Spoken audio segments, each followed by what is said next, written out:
Hello everyone, welcome to little moments. ఈరోజు మన recipe వచ్చేసి చిన్నపిల్లల నుంచి పెద్దవాళ్ళ వరకు ఎంతో ఇష్టంగా తీసుకునే బ్రేక్ఫాస్ట్, అదే పూరి విత్ కాంబినేషన్ కర్రీ.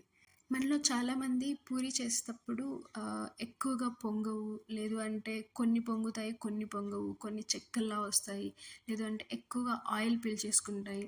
ఇలాంటి ఎక్స్పీరియన్స్ అయితే చాలామంది చేసే ఉంటారు. ఈవెన్ స్టార్టింగ్లో నేను కూడా ఇలాంటి చిన్న చిన్నవి ఎక్స్పీరియన్స్ చేశాను.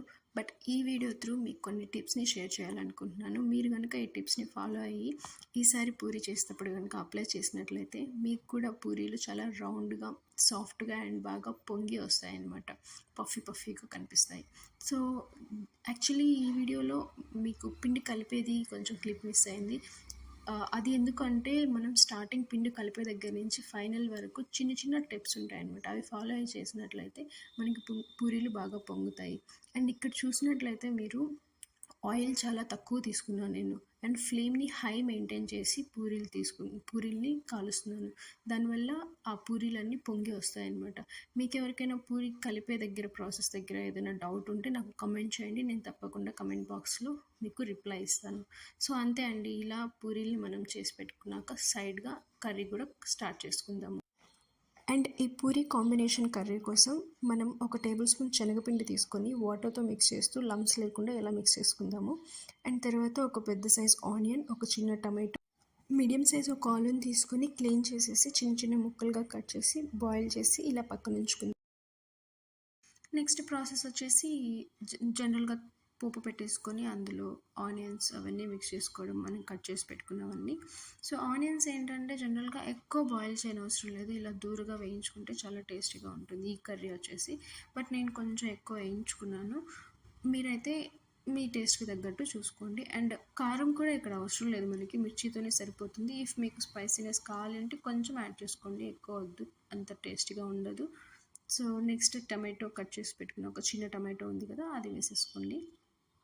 అండ్ నెక్స్ట్ దీన్ని కొంచెం మూత పెట్టేసి మగ్గించుకున్న తర్వాత సాల్ట్, పసుపు ఇంక ఇవన్నీ యాడ్ చేసేసుకోండి. నెక్స్ట్ మనము ఏదైతే ఆలు ఉడకపెట్టుకొని ఉంటాం కదా, దాన్ని తొక్కు తీసేసి స్మాష్ చేసేసి మిక్స్ చేసుకోండి ఇందులోకి.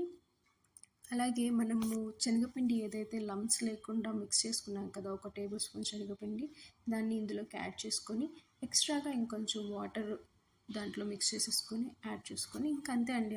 కర్రీ అయితే చేసుకోవడం చాలా ఈజీ అండి. అండ్ ఇది పూరీలోకి పర్ఫెక్ట్ కాంబినేషన్, చాలా అంటే చాలా టేస్టీగా ఉంటుంది పూరీ కాంబినేషన్కి.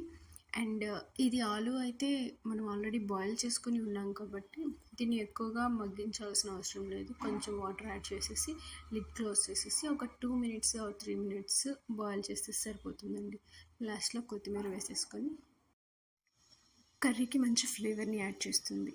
సో అంతే అండి, ఫైనల్గా పూరీలోకి కాంబినేషన్ కర్రీ రెడీ అయిపోయింది.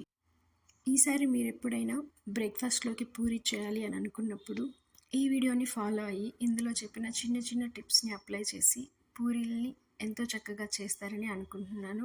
అండ్ మీకు ఆ పూరీలు రౌండ్గా వచ్చాయో ఎలా వచ్చాయో మీరు చేసిన పూరీల్ని కమెంట్ బాక్స్లో తప్పకుండా షేర్ చేసుకోండి. అండ్ మీకు ఇంకేమైనా డౌట్స్ ఉంటే related to this video comment చేయండి, నేను మీకు రిప్లై ఇస్తాను. ఫైనల్గా ఎవరికైతే ఈ చిన్న చిన్న టిప్స్ తెలియవో వాళ్ళకి ఈ వీడియో చాలా హెల్ప్ఫుల్ అవుతుంది అనుకుంటున్నాను. Please share it with your friends and family. Thank you so much for watching. Please do subscribe.